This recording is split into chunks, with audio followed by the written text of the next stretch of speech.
नमस्कार मित्रों। आज शुरुआत करते हैं हम दैनिक जागरण न्यूज़पेपर का एनालिसिस करना। आज तारीख है 21 सितंबर 2022 और आज का दिन है बुधवार। तो हम विस्तृत विश्लेषण करने से पहले एक बार ओवरव्यू ले लेते कि आज हम क्या क्या चीज़ें देखने वाले हैं। तो हम सबसे पहले देखेंगे कि आर्थिक आरक्षण संविधान का उल्लंघन नहीं, तो ऐसा क्यों कहा सुप्रीम कोर्ट ने। वो आर्थिक आरक्षण को लेकर क्यों की सुप्रीम कोर्ट ने सरकार की तरफदारी। उसके बाद हम देखेंगे पर्यटन क्षेत्र से जुड़े हुए कुछ अन्य पहलुओं को कि क्यों सरकार पर्यटन क्षेत्र को बढ़ावा दे रही है और इसके पीछे क्या है वजह। फिर हम GS2 अंतर्राष्ट्रीय संबंधों के लिहाज से भारत और मिस्र के संबंधों को देखेंगे। फिर उसके बाद हम हिंद प्रशांत क्षेत्र में देखेंगे कि किस तरह से भारत, फ्रांस और यूएई वहाँ हिंद प्रशांत क्षेत्र में ढांचागत सुविधाओं को बढ़ाएंगे। फिर हम कॉप कॉन्फ्रेंस ऑफ पार्टीज के बारे में देखेंगे। फिर COP27 के बारे में देखेंगे कि आने वाले समय में कहाँ आयोजित होगी COP27 और इसको लेकर क्या कहा है केंद्रीय पर्यावरण मंत्री भूपेंद्र यादव ने। फिर हम देखेंगे कि जो वायुसेना प्रमुख बोले कि हाइब्रिड युद्ध के लिए तैयार रहना चाहिए, तो ऐसा क्यों कहा उन्होंने। फिर हम देखेंगे कि क्या होता है हाइब्रिड वॉर। दाऊदी बोहरा समुदाय में बहिष्कार प्रथा संविधान पीठ के पास, तो देखेंगे कि जो दाऊदी बोहरा कौन सा समुदाय है और जो बहिष्कार प्रथा है उसको लेकर संविधान की जो सदस्य की जो पीठ गठित की गई है वो क्या निर्णय लेती है आने वाले समय में। वन आर्थिकी को सशक्त करने के लिए सुदूर गांव तक पहुंचा रहे हैं बाजार, तो देखेंगे कि जो फॉरेस्ट इकोनॉमी वो क्या है और किस तरह से ये जनजातीय क्षेत्रों में जो उनके सशक्तिकरण का माध्यम बनी हुई है। संघाई सहयोग संगठन कितना सार्थक है, तो इसे आप स्वयं पढ़ने का प्रयास कीजिएगा। जो GS2 अंतर्राष्ट्रीय संबंध, ग्लोबल ग्रुपिंग और अफेक्टिंग इंडिया इंटरेस्ट से संबंधित है, जिसमें कहीं ना कहीं हाल ही में जो एससीओ की बैठक समरकंद में हुई थी, तो वहाँ कहीं ना कहीं एक तरह से जो इसमें सार्थकता की इसलिए बात की गई क्योंकि एससीओ में एक तरफ तो हम आतंकवाद के खिलाफ बातें करते हैं और दूसरी तरफ कहीं ना कहीं जो चीन है वो जब संयुक्त राष्ट्र में कहीं ना कहीं जो आतंकवादी है उनको जब प्रतिबंधित करने की बात आती है तो कहीं ना कहीं एक तरह से दोहरे रवैया दिखाता है। तो इसी को देखते हुए कहीं ना कहीं जो एससीओ की सार्थकता पर बात की गई है। फिर आप पढ़िएगा पर्यावरण के लिए भी हानिकारक तंबाकू, तो पर्यावरण के तो साथ साथ ये तंबाकू है ये सेहत के लिए भी हानिकारक होता है, तो आप इसे स्वयं पढ़ने का प्रयास कीजिएगा कि किस तरह से तंबाकू पर्यावरण के लिए हानिकारक होता है और इससे किस तरह से निपटा जा सकता है और किस तरह से ये स्वास्थ्य के लिए भी हानिकारक है। ब्रिटेन में नई पीएम और भारत, तो आप इसे GS2 अंतर्राष्ट्रीय संबंध और भारत यूके रिलेशन से जोड़कर देख सकते हैं कि आने वाले समय में जो भी ब्रिटेन की नई पीएम बनी थी, तो आने वाले समय में भारत और यूके के रिश्ते किस दिशा में जाएंगे और किस तरह से उनमें बढ़ोतरी होने की संभावना है और जो पीएम है उनकी भारत को लेकर क्या रणनीति है। एक ही KYC से होंगे सभी बैंकिंग काम, तो यहाँ पर हम देखेंगे कि जो KYC है वो क्या होती है। जो फाइनेंशियल सेक्टर यानी जो फिनटेक है उसको देखेंगे कि जो फिनटेक इंडस्ट्री है वो क्या होती है और उसको लेकर जो वित्त मंत्री है जो प्रधानमंत्री जी ने क्या कहा है। रूस में विलय के लिए डोनपास और लुहांस्क में होगा जनमत संग्रह, तो देखेंगे कि जो यूक्रेन के जो क्षेत्र है वो डोनपास और लुहांस्क कहाँ अवस्थित है और इनको लेकर क्या चर्चा खबरों में बनी हुई है। फिर हम देखेंगे पहले से ज़्यादा जरूरी हो गई है वैश्विक एकता, प्रियंका चोपड़ा, तो क्यों कहा उन्होंने ऐसा। फिर यहाँ पर हम देखेंगे कि जो सस्टेनेबल डेवलपमेंट गोल्स है वो क्या होते हैं और क्लाइमेट चेंज इम्पैक्ट और GS2 अंतर्राष्ट्रीय संबंध से भी इसको जोड़कर हम देख सकते हैं कि उन्होंने ऐसा क्यों कहा कि कहीं ना कहीं जो वैश्विक एकता है उसकी अब ज़्यादा जरूरी है। फिर हम भोपाल गैस त्रासदी के बारे में देखेंगे कि इसको लेकर सुप्रीम कोर्ट ने क्या कहा है मुआवजे को लेकर और ये कब हुई थी त्रासदी और इसमें कौन सी कंपनी शामिल थी और कौन सी गैस का रिसाव हुआ था और कब हुआ था। विलय समझौते पर हस्ताक्षर कर भारत का हिस्सा बना था मणिपुर, तो 1949 में आज ही मणिपुर के तत्कालीन शासक महाराजा बोध चंद्र सिंह ने भारत सरकार के साथ विलय के समझौते पर हस्ताक्षर कर भारतीय संघ का हिस्सा बनने की सहमति दी थी। प्रारंभ में ये एक केंद्र शासित प्रदेश का दर्जा दिया गया था और 1972 में मणिपुर को पूर्ण राज्य घोषित किया गया। फिर GS1 हिस्ट्री से जोड़कर देखेंगे हम काठियावाड़ की रियासतों के विलय में डेबर ने निभाई थी भूमिका, तो स्वतंत्रता सेनानी नवलशंकर डेबर का जन्म गुजरात में जामनगर में हुआ था और कहीं ना कहीं 1936 में वकालत छोड़ देश की सेवा में लग गए, सत्याग्रह भारत छोड़ो आंदोलन में हिस्सा लिया और जेल भी गए और स्वतंत्रता के बाद काठियावाड़ की रियासतों को भारतीय संघ में मिलाने में महत्वपूर्ण भूमिका निभाई थी। तो देखेंगे कि जो काठियावाड़ की जो बात की है वो कहाँ अवस्थित है। उसके बाद हम सस्टेनेबल डेवलपमेंट गोल्स को देखेंगे कि कितने हैं सस्टेनेबल डेवलपमेंट गोल्स। उसके बाद हम देखेंगे जो काठियावाड़ रियासत की बात करें हम कहाँ अवस्थित है वो। उसके बाद देखेंगे हम कॉन्फ्रेंस ऑफ पार्टीज क्या होती है, जो COP27 है उसकी बैठक कहाँ आयोजित होगी। फिर हम देखेंगे दाऊदी बोहरा समुदाय क्या है। उसके बाद देखेंगे नाउ योर कस्टमर यानी KYC क्या होती है। फिर उसके बाद देखेंगे हम यूक्रेन के मैप में जो लुहांस्क और डोनेस्क की बात की है, ये लुहांस्क और डोनेस्क रीजन की बात की उसको देखेंगे। उसके बाद हम देखेंगे फाइनेंशियल इंडस्ट्री स्ट्रक्चर को देखने का प्रयास करेंगे। उसमें जो फिनटेक इंडस्ट्री है उसको देखेंगे कि किस तरह से वो काम करती हैं। उसके बाद हम देखेंगे जो टूरिज्म होता है वो किस किस प्रकार का होता है, टाइप ऑफ टूरिज्म किस प्रकार के होते हैं और किस तरह से ये महत्वपूर्ण है भारतीय इकोनॉमी के लिए। फिर हम देखेंगे जो फॉरेस्ट है उसका महत्वता क्यों है। फिर देखेंगे जो फॉरेस्ट प्रोडक्ट है वो कौन से होते हैं। फिर इंडिया फॉरेस्ट कवर को देखने का प्रयास करेंगे। फिर जो लार्जेस्ट फॉरेस्ट स्टेट कौन से हैं उनको देखेंगे। फिर हम अफ्रीका को मैप को देखेंगे। अफ्रीका में जो मेन फोकस हमारा था वो किस पे था, तो मिस्र। तो मिस्र की लोकेशन देखेंगे कि अफ्रीका में मिस्र की लोकेशन कहाँ है। उसके बाद हम इंडो पैसिफिक रीजन को देखने का प्रयास करेंगे कि क्यों चर्चा में बना हो। फिर हम देखेंगे कि जो हाल ही में जो ताइवान में और जो जापान के पास जब भूकंप आया था तो उसकी क्या वजह थी, तो उसको देखने का प्रयास करेंगे। फिर हम इंडो पैसिफिक रीजन को देखेंगे।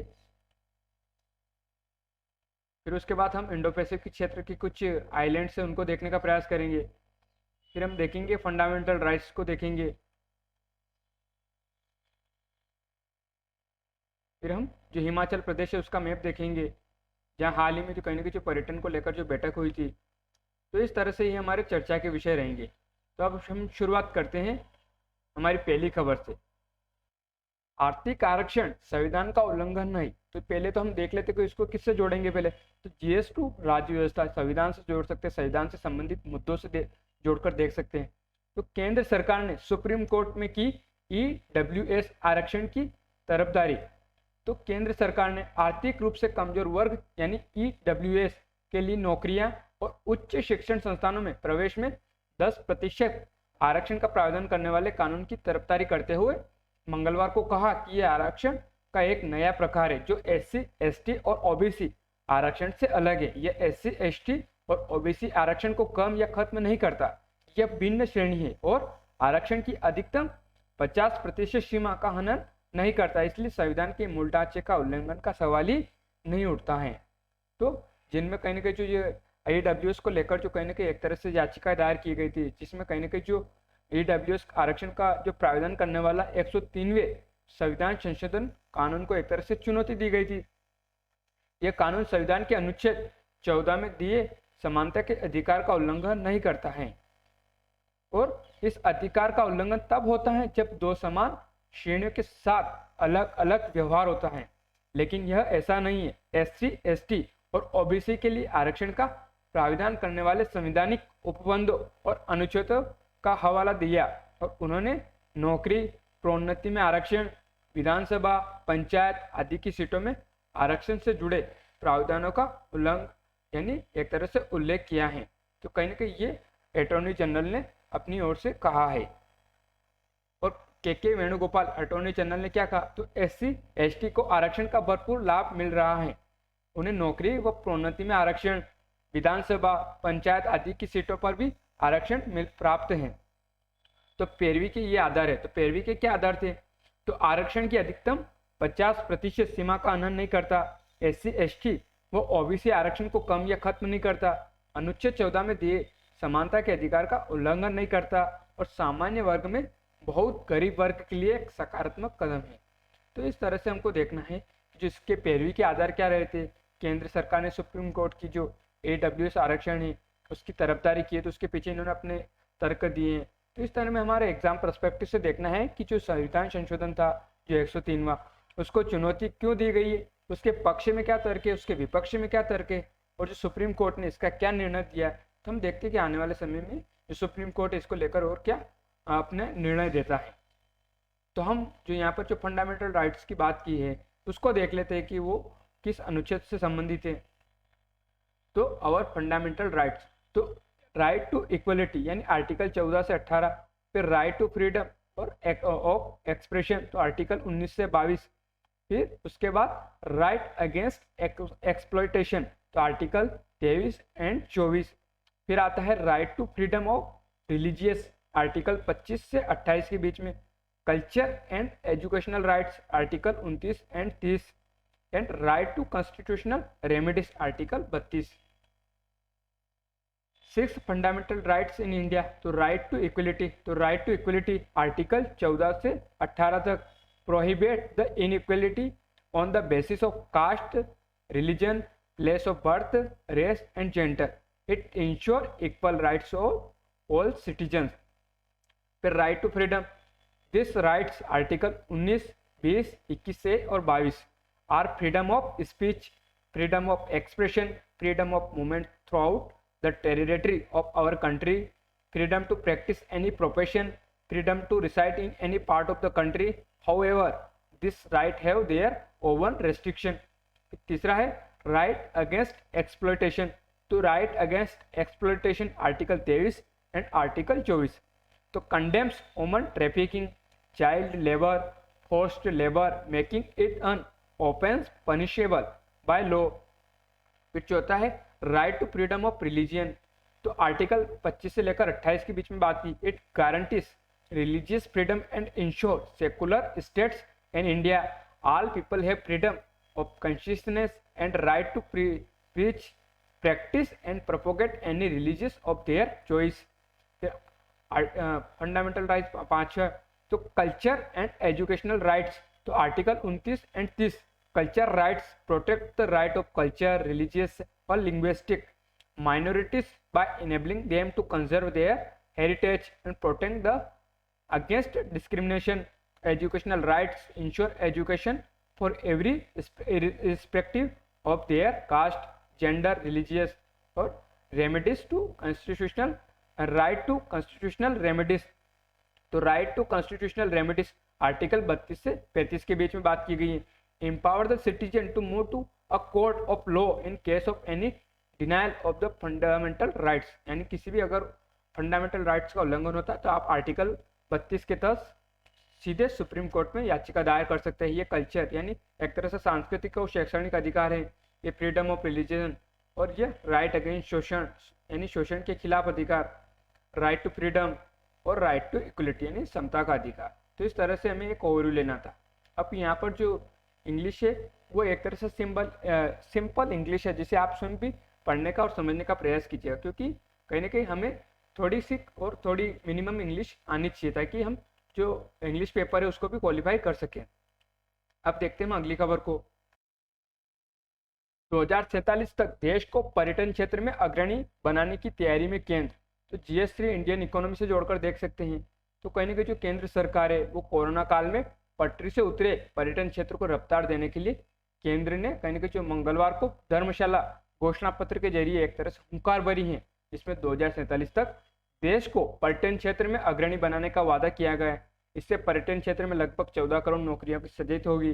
देश के GDP में पर्यटन क्षेत्र की हिस्सेदारी बढ़ेगी, जो पहले कहीं ना कहीं एक तरह से जो 2.5 करोड़ विदेशी पर्यटक का भी लक्ष्य रखा था कि उन्हें भारत में लाया जाए, और राज्यों के जो पर्यटन मंत्रियों के जो सम्मेलन में था उसी में कहीं ना कहीं घोषणा पत्र जारी किया गया है।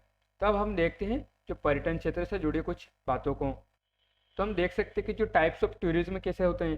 तो एक कल्चर टूरिज्म होता है, एक गैम्बलिंग टूरिज्म होता है, स्पोर्ट टूरिज्म होता है, और इको टूरिज्म होता है, conservation through ecological response travel, adventure tourism, medical tourism.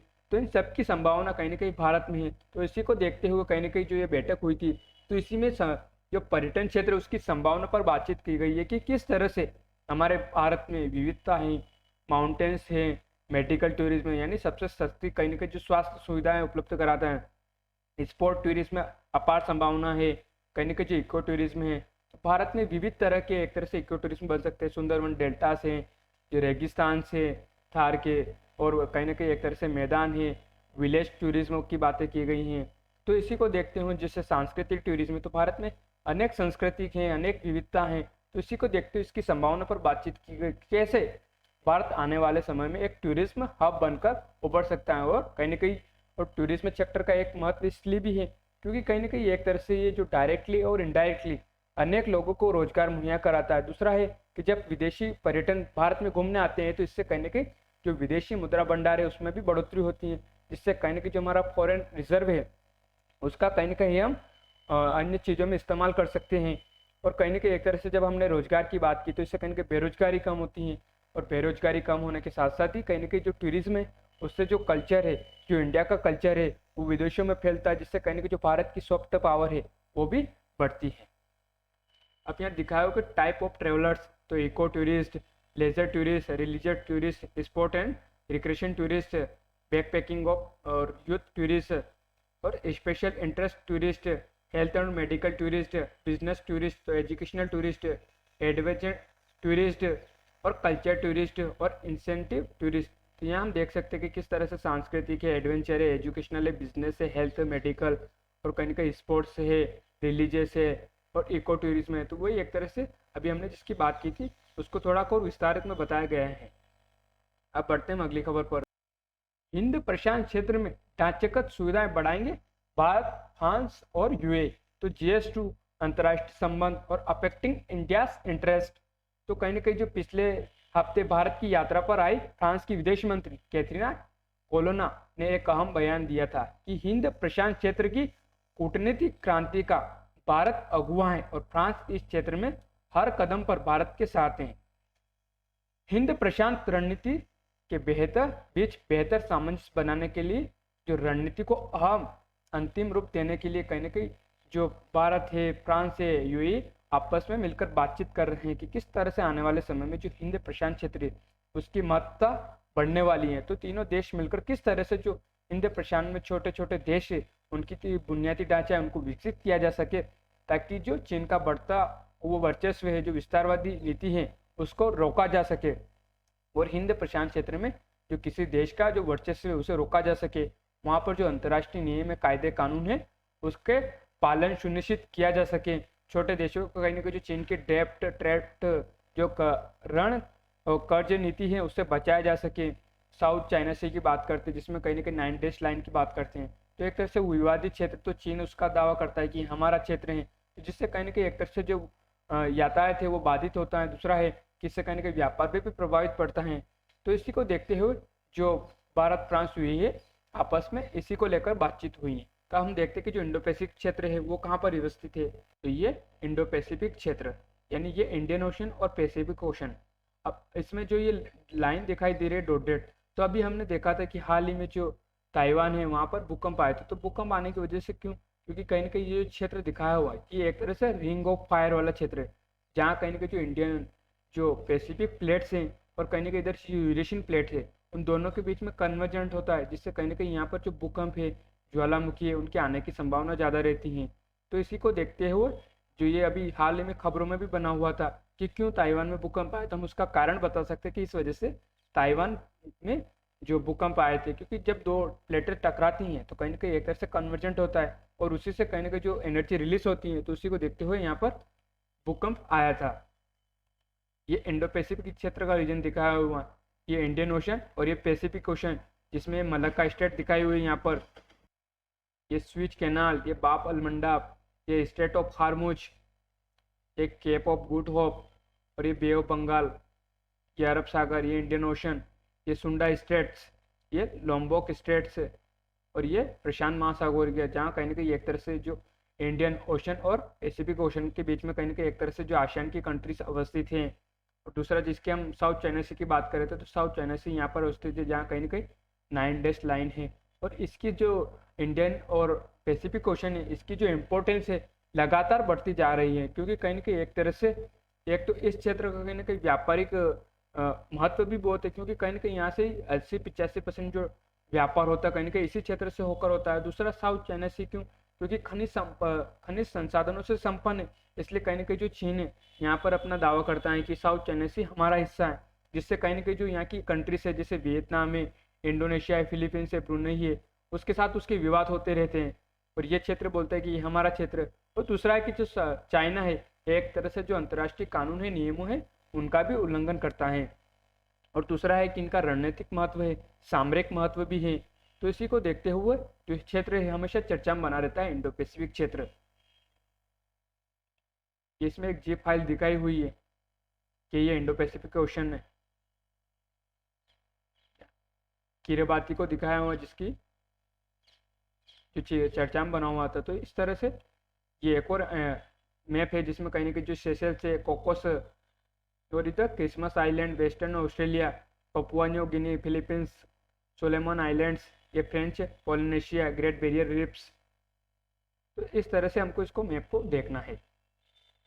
अब देखते हैं हम COP27 में नुकसान और क्षति होगी चर्चा का मुख्य विषय। तो COP27 की बात करेंगे तो GS2 अंतर्राष्ट्रीय संबंधों से जोड़ेंगे, GS3 कंजर्वेशन से जोड़कर देख सकते हैं कि जो क्लाइमेट चेंज हो रहा है उसको लेकर जो विश्व है वो किस तरह से अपनी निर्णय जो नीतियां हैं बना रहे हैं। तो केंद्रीय पर्यावरण मंत्री भूपेंद्र यादव ने मंगलवार को कहा कि इस साल नवंबर में मिस्र में 27वीं कॉन्फ्रेंस ऑफ पार्टीज यानी COP27 में जलवायु परिवर्तन की वजह से नुकसान और क्षति यानी लॉस एंड डैमेज चर्चा का मुख्य विषय होगा। जलवायु संकट एक सर्वाधिक प्रभाव वे देश भुगत रहे हैं जिनकी ग्लोबल वार्मिंग में कोई भूमिका नहीं। तो ये ऐसा किसने कहा? तो कहीं ना कहीं जो भूपेंद्र यादव है उन्होंने जो federation of Indian chambers of commerce and industry जो द्वारा आयोजित एक कार्यक्रम को संबोधित करते हुए उन्होंने ऐसा कहा। जलवायु परिवर्तन की वजह से ऐसे सामाजिक और वित्तीय प्रभाव को नुकसान और क्षति कहा जाता है जिनसे बचा नहीं जा सकता। उदाहरण के तौर पर समुद्र स्तर में वृद्धि, मरुस्थलीकरण, हिमनदों का पीछे हटना, भूमि का क्षरण, समुद्रों का अम्लीकरण और लवणीकरण, और कुछ मामलों में यह क्षति स्थायी हो सकती है। और इस मौके पर भूपेंद्र यादव ने कहा कि भारत उन चुनिंदा देशों में शामिल है जिसने गैर जीवाश्म ईंधन का उपयोग बढ़ाने के संबंध में पेरिस समझौते के तहत निर्धारित लक्ष्य 9 साल पहले ही हासिल कर लिए। तो हम देखते हैं कि जो कॉन्फ्रेंस ऑफ पार्टीज है वो क्या है।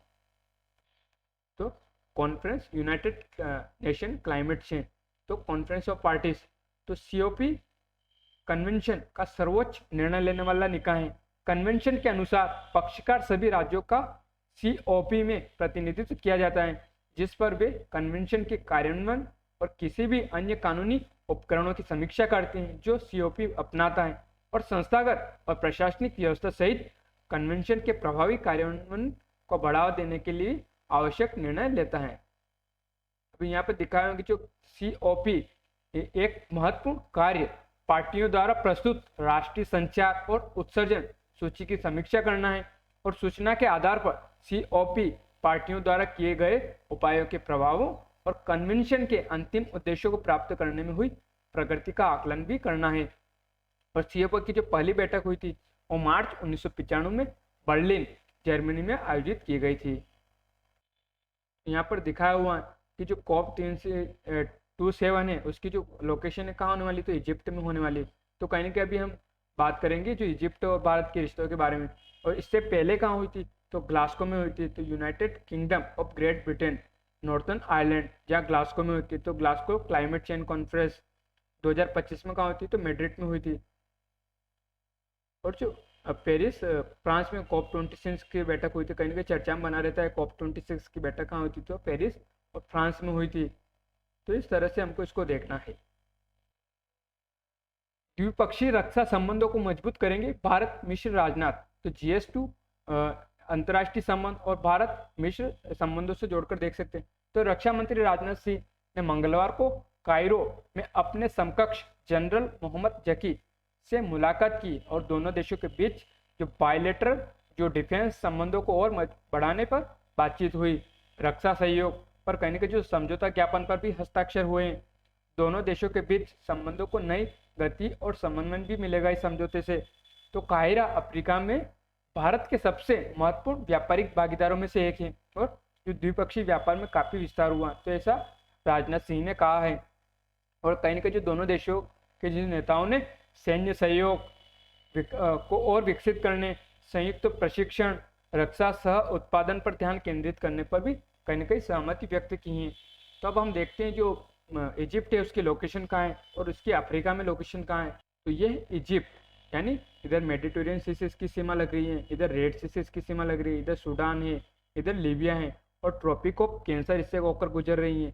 ये लेक नासिर हो गए जहाँ से कहीं ना कहीं जो आसवान है, जिससे आसवान डैम भी बना हुआ है। फिर ये जब आगे बढ़ती है नील नदी तो कहीं ना कहीं इसी के किनारे कायरा बसा हुआ है, और ये नील डेल्टा है, ये अलेक्जेंड्रिया पोर्ट है, ये वेस्टर्न डेजर्ट अवस्थित है। और जो नील नदी है उसके पूर्व में रेड से आ गया है ये गल्फ ऑफ अकाबा, और ये सुएज कैनाल है, ये सिनाई जो प्रायद्वीप है, मतलब एक तरह से जो ऐसा क्षेत्र जो कहीं ना कहीं एशिया और अफ्रीका के बीच में अवस्थित है, एक तरह से दोनों को जोड़ने का काम कर रहा है। ये पोर्ट सहित ये पोर्ट सुएज और दोनों को कहीं ना कहीं मिलाने पर ही कहीं ना कहीं जो सुएज कैनाल है उसका निर्माण होता है। और ये इधर जॉर्डन है, इसराइल है, तो ये मिस्र का ही हिस्सा है। इसकी सीमा सऊदी अरब से नहीं लगती, इधर जॉर्डन से इसकी सीमा लग रही है। इधर जो इसराइल दिखा हुआ है, इधर जेरूसलम है। और ये उसके बाद हम देखते हैं जो एस्यूड है, ये गेजा है, ऐसी जो नील नदी है उसी के किनारे अवस्थित है, ये वैली ऑफ द किंग्स। अब हम जो अफ्रीका के मैप में जो इजिप्ट है उसकी लोकेशन को देखते हैं, तो ये इजिप्ट की लोकेशन हो गई। इधर लीबिया, इधर सूडान, दो देशों से, और इधर रेड से आ गया, इधर मेडिटेरियन से आ गया, इधर अलेक्जेंड्रिया पोर्ट आ गया, पोर्ट सहित पोर्ट सुएज, ये गेजा, ये काहिरा, लक्सर, ये आसवान डैम, ये लेक नासिर यहीं पर अवस्थित है। नील नदी यहीं से निकल रही है। फिर हम एक बार जो अफ्रीका है उन सब में जो कंट्रीज उनके नाम एक बार याद कर लेते हैं। Morocco, Algeria, Tunisia, Libya, Egypt, इधर सूडान है, इधर एरिट्रिया, जिबूटी, इधर Somalia, Kenya, Tanzania, Mozambique, south Africa, इधर नामीबिया, बोत्सवाना, जिम्बाब्वे, जाम्बिया, अंगोलो, और democratic Republic of the Congo, ये गेबोन, ये रिपब्लिक ऑफ द कोंगो। और यहाँ पर जो युगांडा है, केन्या तो हमने बात कर ली है, बरुंडी है, रवांडा है, तंजानिया की बात हमने कर ली है, मलावी है। उसके बाद सेंट्रल अफ्रीकन रिपब्लिक, ये साउथ सूडान, ये कैमरून, ये नाइजीरिया। उसके बाद टोगो, बेनिन, गाना, कोस्टा डी आइवरी, ये लिबेरिया, सियरी लियोन, और ये गिना, ये सेनेगल, ये माली, नाइजर, चाड, मोरटानिया, वेस्टर्न सहारा। तो ये इसकी कंट्रीज हो गई। ये मेडागास्कर, ये मोजाम्बिक चैनल, ये इंडियन ओशन, इधर अटलांटिक ओशन हो गया है। और ये लेक विक्टोरिया जिसकी सीमा 3 देशों से लगे, युगांडा, केन्या और तंजानिया से। ये लेक न्यासा जो कहीं ना कहीं जो तंजानिया है, और इस साइड जम्बिया है, और मोजाम्बिक के बीच में एक तरह से अवस्थित है। ये यहाँ पर लेक मलावी है। उसके बाद ये सहारा वाला रेगिस्तान हो गया, सहारा वाला, ये भूमध्य सागर जहाँ कहीं के एक तरह से घने जंगल हैं। तो आप चाहे तो इस मैप का स्क्रीनशॉट ले सकते हो, डाउनलोड करके इसका एनालिसिस करने का प्रयास कीजिएगा कि क्या किस देश की राजधानी है, उसकी लोकेशन कहाँ अवस्थित है। अब बढ़ते हैं अगली खबर पर। वायुसेना प्रमुख बोले हाइब्रिड युद्ध के लिए तैयार रहना चाहिए। तो GS2 साइंस एंड टेक्स से जोड़ सकते हैं, इंडियन साइंस एंड टेक्स। तो अब देखते हैं कि ऐसा जो एयर चीफ मार्शल विवेक राम चौधरी जी ने क्यों कहा। तो तकनीकी बढ़त बनानी होगी, ऐसा उन्होंने कहा कि भारत को तकनीकी बढ़त बनानी होगी। आर्थिक प्रगति को घरेलू सैन्य क्षमताओं से जोड़ने की आवश्यकता है। यहाँ भारत रक्षा सम्मेलन में वायुसेना प्रमुख ने कहा कि देश को कई तरह के खतरों का सामना करना पड़ रहा है। विशिष्ट चुनौतियां हाइब्रिड युद्धों से हैं और देश को इस तरह की स्थिति से निपटने के लिए तैयार रहना चाहिए। तीव्र आर्थिक विकास ने देशों को सैन्य प्रौद्योगिकी और उससे संबंध अनुसंधान और विकास यानी रिसर्च एंड डेवलपमेंट में भारी निवेश करने की अनुमति दी है।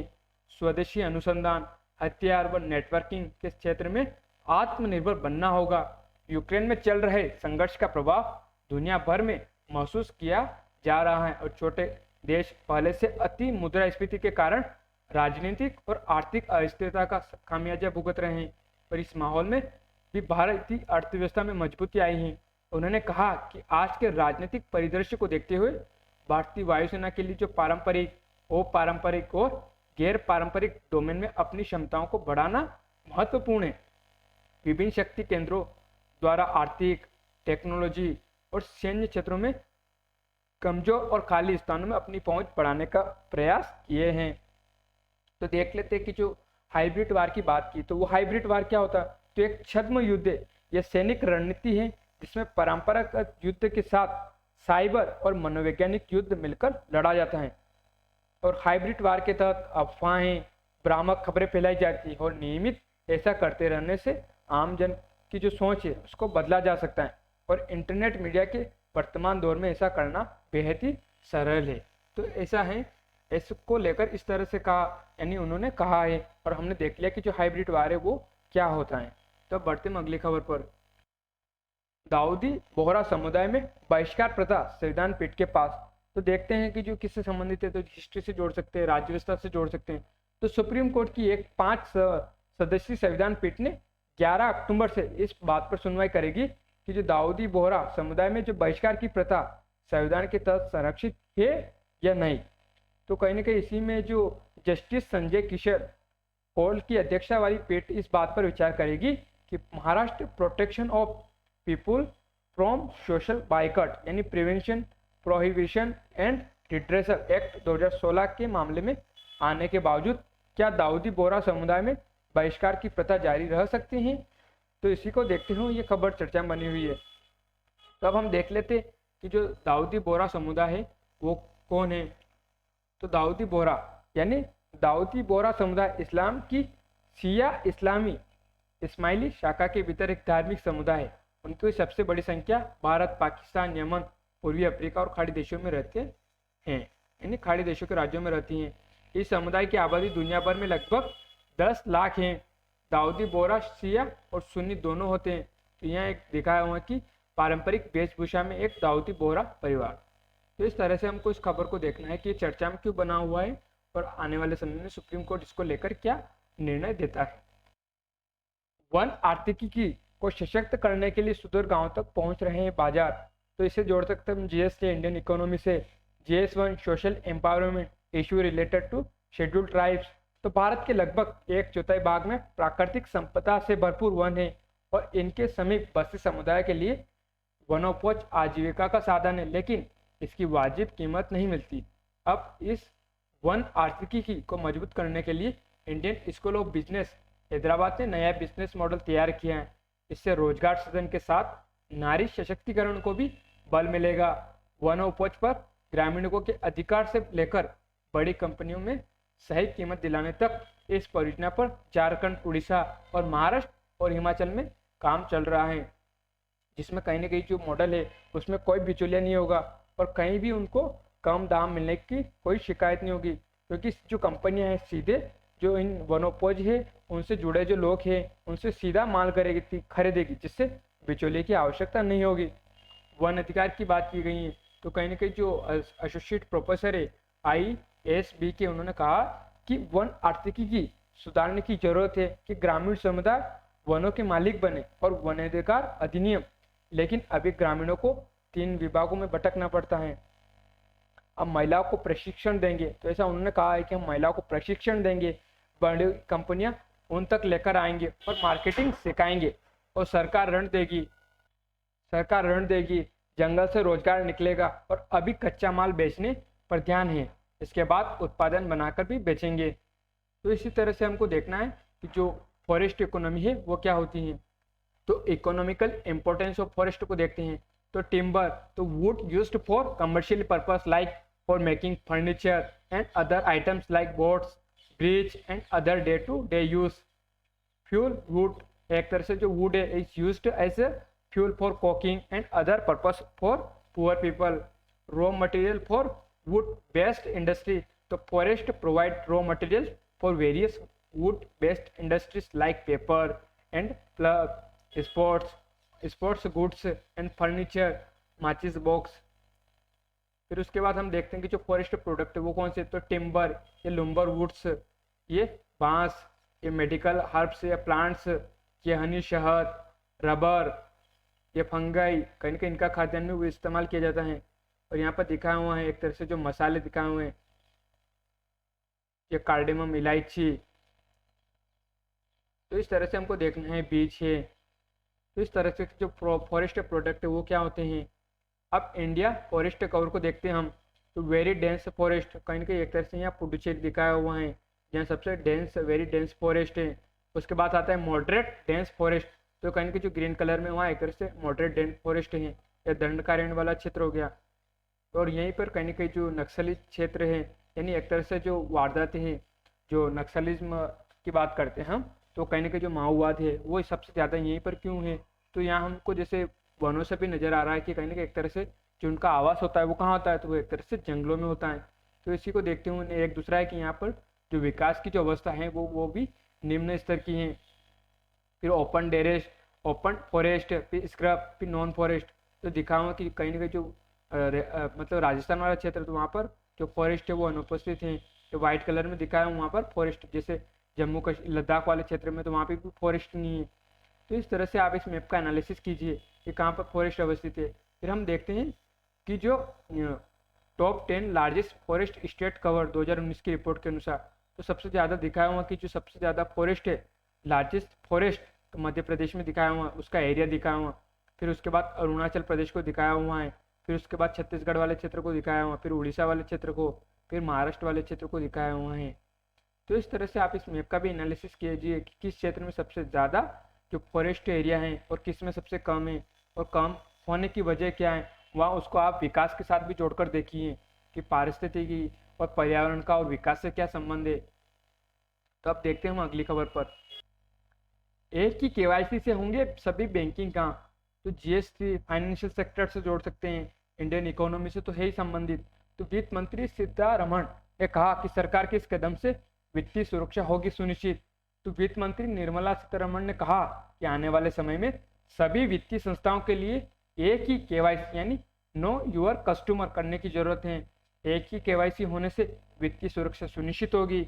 औद्योगिक संगठन फिक्की के एक कार्यक्रम में वित्त मंत्री ने कहा कि डिजिटल ट्रांजैक्शन में लगातार जारी तेजी से cyber security, personal data security और राष्ट्रीय सुरक्षा जैसी चुनौतियां सामने आई है, और इनसे निपटने के लिए आर्टिफिशियल इंटेलिजेंस के इस्तेमाल को बढ़ाया जा सकता है।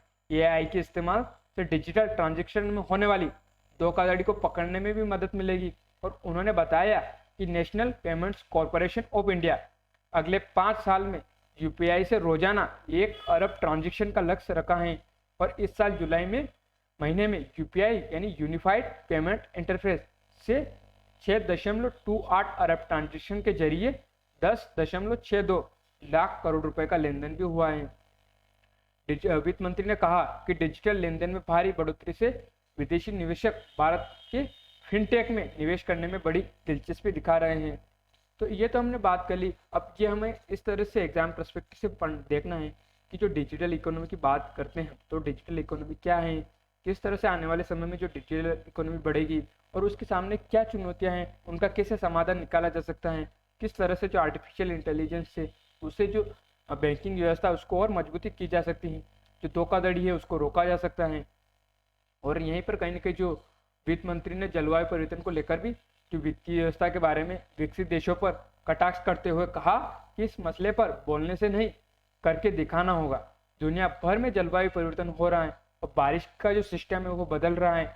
समुद्री तट पर एक ही दिन में बाढ़ आ जाती है, और विकसित देशों की तरफ से न तो राशि है और न ही टेक्नोलॉजी का ट्रांसफर किया जा रहा है, और जलवायु परिवर्तन की लड़ाई सबको मिलकर लड़नी होगी। तो ऐसा कहीं ना कहीं एक तरह से विकसित देशों को भी कहा, क्योंकि कहीं ना कहीं जो सम्मेलन होते हैं जलवायु से परिवर्तन से संबंधित, तो उसमें कहीं ना कहीं एक तो ग्रीन टेक्नोलॉजी की बात होती है, एक फाइनेंस की बात होती है।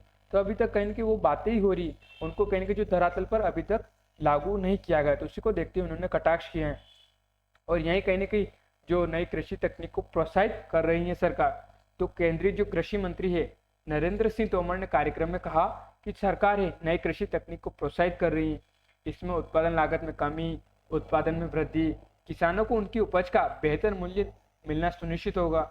उन्होंने कहा कि विभिन्न कृषि तकनीकों से 2025 में खाद्य मांग की आपूर्ति के लिए उत्पादन लक्ष्य को पूरा करने में भी मदद मिलेगी।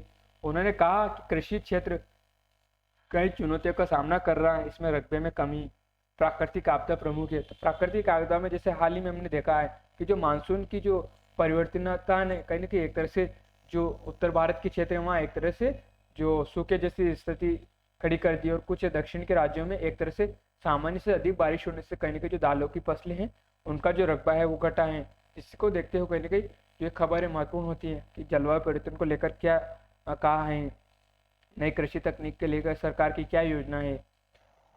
फिनटेक को सुरक्षा पर लगातार काम करने की जरूरत, प्रधानमंत्री। तो कहीं ना कहीं प्रधानमंत्री नरेंद्र मोदी ने मंगलवार को कहा कि लोगों को भरोसा बनाए रखने के लिए फिनटेक यानी फाइनेंशियल टेक्नोलॉजी क्षेत्र की सुरक्षा पर लगातार काम करना होगा।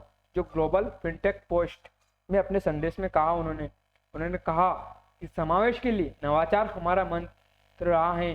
जेम 3 से सार्वजनिक वितरण में क्रांति आई है। डिजिटल भुगतान को लोकप्रिय बनाने में यूपीआई की सफलता और फिनटेक तथा स्टार्टअप क्षेत्र में नवाचार भारत की पहचान बनी है। जेम 3 का मतलब जनधन, आधार और मोबाइल की बात शामिल है। अब देखते हैं हम जो फिनटेक की बात कर रहे हैं वो है क्या।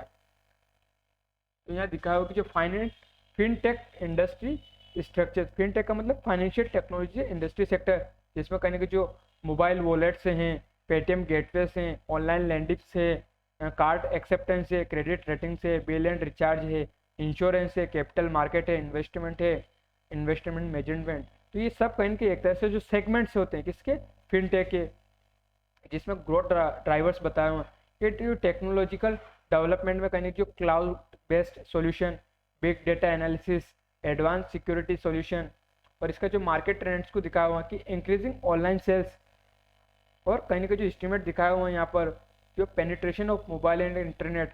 तो धीरे धीरे आने वाले समय में जो इस क्षेत्र है उसमें निवेश भी बढ़ रहा है, क्योंकि कहीं ना कहीं जो आने वाले समय में जो भारत ने कहीं जो 1 ट्रिलियन इकोनॉमी, जो इकोनॉमी एक तरह से जो डिजिटल इकोनॉमी का लक्ष्य रखा है उसे किस तरह से फुलफिल किया जाएगा, तो उसी को देखते हैं इन क्षेत्रों में निवेश बढ़ रहा है। इंश्योरेंस सेक्टर ऑनलाइन हो रहे हैं, आज हर पेमेंट कहीं ना कहीं हम जो ऑनलाइन ट्रांजेक्शन करते हैं, जिससे कहीं ना कहीं जो कैश है उसकी भी कहीं ना कहीं एक तरह से जो डिमांड है वो तो बनी हुई है, लेकिन कहीं ना कहीं अब उसे धीरे धीरे सरकार का लक्ष्य है कि उसे कम किया जा सके और ऑनलाइन ट्रांजेक्शन को बढ़ावा दिया जा सके, ताकि जो करप्शन होता है उसे भी रोका जा सके, ट्रांसपेरेंसी को बढ़ाया जा सके, ई गवर्नेंस को बढ़ाया जा सके।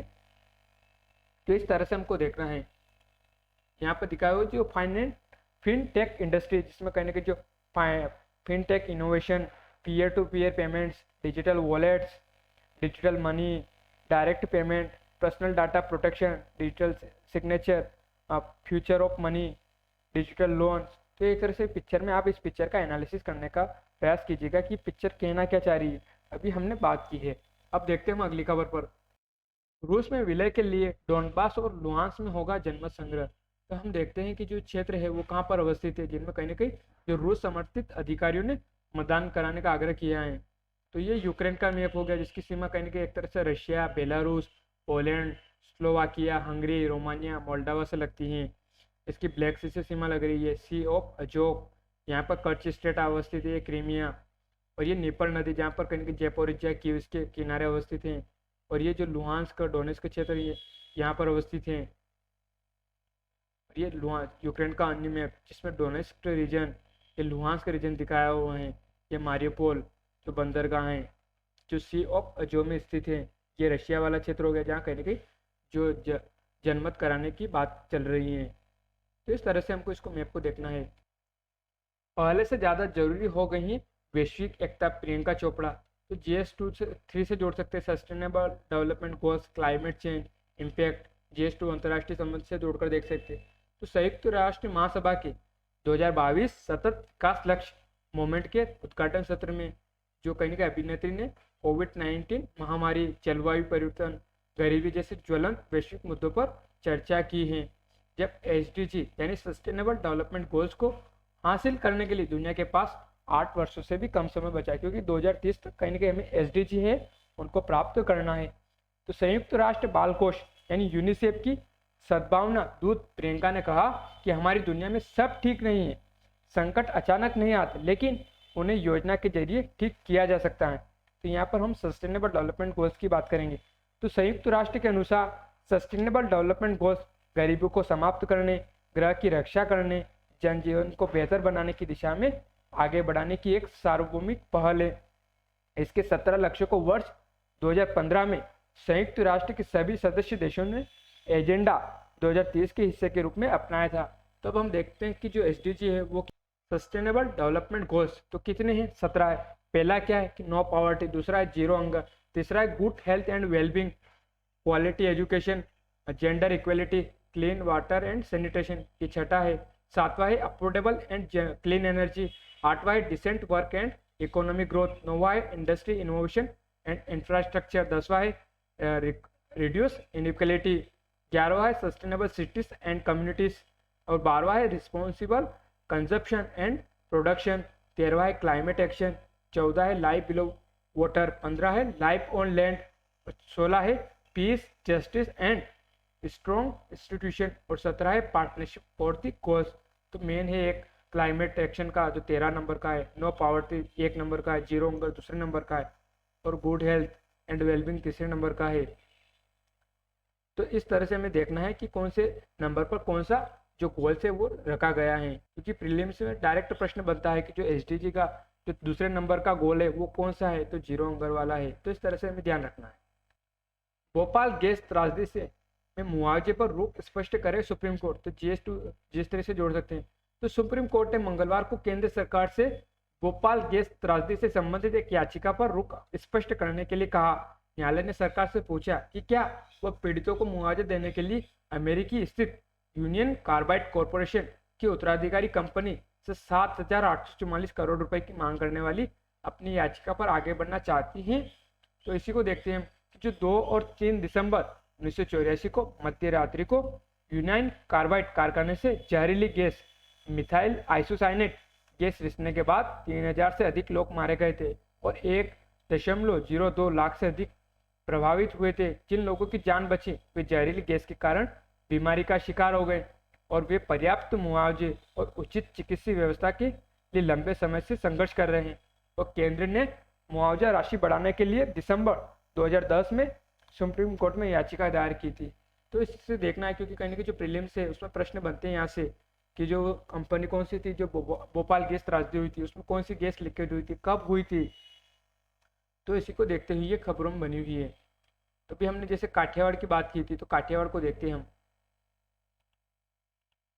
ये काठियावाड़ क्षेत्र हो गया है, ये गुजरात का क्षेत्र, तो गुजरात का ये नीचे वाला क्षेत्र है। यहाँ जूनागढ़, ये अमरेली, ये अहमदाबाद दिखाया हुआ है और ये अरब सागर अवस्थित है, इधर पोरबंदर है। इस तरह से हमको इसके लोकेशन को देखना था। वाईसी की हमने बात की तो देख लेते कि नाउ यूर कस्टमर क्या होता है, जिसमें कहीं ना कहीं जो कस्टमर एक्सेप्टेंस पॉलिसी, जिसमें क्या होता है कि verifying the identity of new customer against legal document. Customer identification program होता है जिसमें कस्टमर की screening against official database, ongoing transaction monitoring, identifying debit transaction, अपकिंग कस्टमर डिटेल्स और risk management, risk monitoring and control. तो इन सबसे मिलकर कहने के केवाईसी, यानी हम जिसका रोज चर्चा में बनते हैं, जहाँ पे कहीं भी हमें अकाउंट लॉगिन करना है तो कहीं ना कहीं वो हमसे केवाईसी की बोलता है। तो केवाईसी क्या है, एक तरह से जो न्यू कस्टमर है उसका एक तरह से जो लीगल डॉक्यूमेंट है उनको वेरीफाई करना, उसकी स्क्रीनिंग करना, किससे ऑफिशियल डाटाबेस से कि जो कस्टमर आया है वही है या कोई अन्य उसके डॉक्यूमेंट का इस्तेमाल कर रहा है। और कहीं ना कहीं एक तरह से जो वेरीफाई क्लियर करना कि जिसने भी लॉगिन किया है एक्चुअल में वो उसी पर्सन के जो अकाउंट है डिटेल्स है या कोई अन्य व्यक्ति उसके अकाउंट को मतलब एक्सेस करने का प्रयास कर रहा है। तो इस तरह से हमको देखना है कि केवाईसी क्या होता है। और ये हिमाचल प्रदेश जहाँ कहीं ना कहीं अभी हाल ही में जो पर्यटन मंत्री की जो बैठक हुई थी पर्यटन को लेकर, तो उसी में कहीं ना कहीं जो पर्यटन घोषणा पत्र जारी किया गया है। तो कहीं ना कहीं जो शिमला है वो यहाँ पर जो बैठक हुई थी अभी, इसकी सीमा इधर उत्तराखंड से लग रही है, इधर तिब्बत आ गया, इधर जम्मू कश्मीर वाला क्षेत्र आ गया, इधर पंजाब आ गया है, इधर हरियाणा है, इसमें दिखा हुआ है एक शिमला है, एक कुल्लू है, लाहौल स्पीति का नाम सुनते, चंबा। और तो इस तरह से आप देखिए ये बिलासपुर, ये धर्मशाला और ये मंडी वाला क्षेत्र दिखाया हुआ है, कुल्लू मनाली और ये चंद्रताल।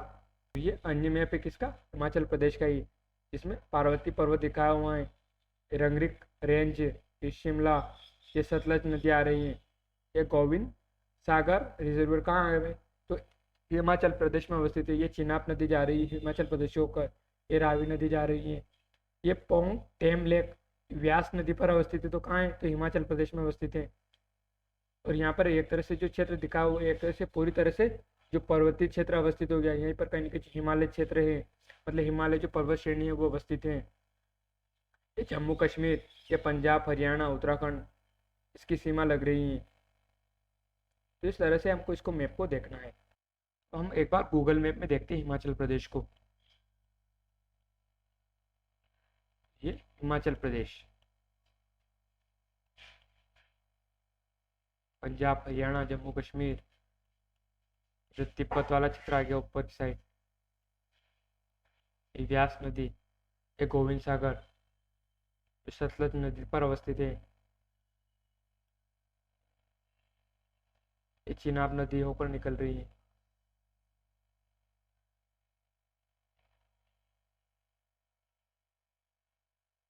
अब हम यूक्रेन चलते हैं। तो अदन की खाड़ी, लाल सागर, स्वेज कैनाल से होते हुए भूमध्य सागर, और भूमध्य सागर से ये एजियन सागर से होते हुए हम ये डार्डेनल स्ट्रेट से आगे बढ़ेंगे, ये मरमरा सी, और ये ब्लैक सी आ गया है, जिसे कृष्ण सागर भी बोलते हैं। ये ओडेसा, ये लुहांस्क और डोनेस्क के क्षेत्र की हम बात करें तो वो ये रहे, ये निप्पल नदी, कीव, ये जपोरिजिया, ये खार्किव,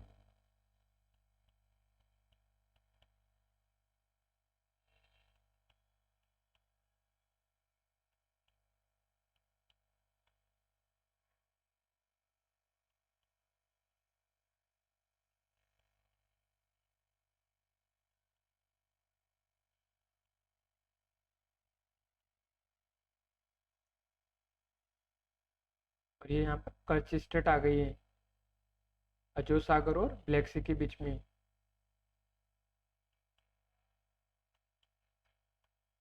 तो इस तरह से हमको जो गूगल मैप देखना है। तो हमारा विश्लेषण ये समाप्त करते हैं। धन्यवाद।